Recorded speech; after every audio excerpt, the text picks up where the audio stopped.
В 2009 году я начал собирать все свои записи про все молдавские партии, про все выборы, про все маломальски значимые политические процессы, которые происходили в нашей стране, в том числе и про гагаузские партии, потому что сейчас законодательство Молдовы запрещает региональные партии, местные партии. Ну да. Но было время, когда гагаузские партии активно участвовали в политической жизни Молдовы. Я вам дам один пример. Была такая партия, Ватан она называлась. Я, признаюсь честно, я не знаю, что это означает на гагаузском языке. Родина. Родина. Спасибо вам. Но вот я про эту партию написал, именно в каких выборах она участвовала, где, сколько голосов набрала, каких кандидатов, где и как выдвигала.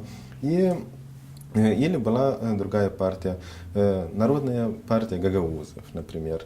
И вот эти партии... А что случилось с этими партиями?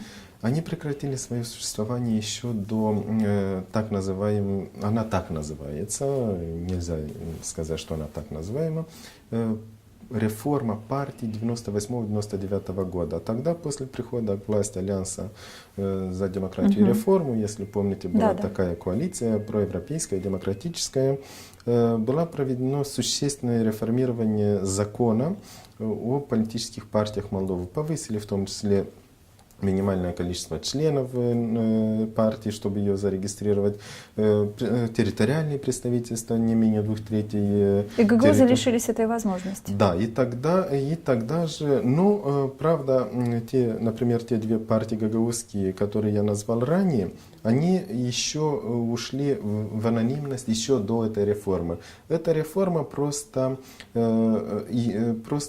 официально как бы означила их исключение из регистра партий, которые содержатся при Министерстве юстиции Молдовы. Ну и запрещала одновременно существование. Конечно, конечно. И до этого они уже находились на грани законности, потому что в молдавском законодательстве еще на том этапе трактовалось, некоторые говорили, что запрещены, некоторые не запрещены. Но, во всяком случае, начиная с парламентских выборов 1998 года, региональные партии в них не участвовали.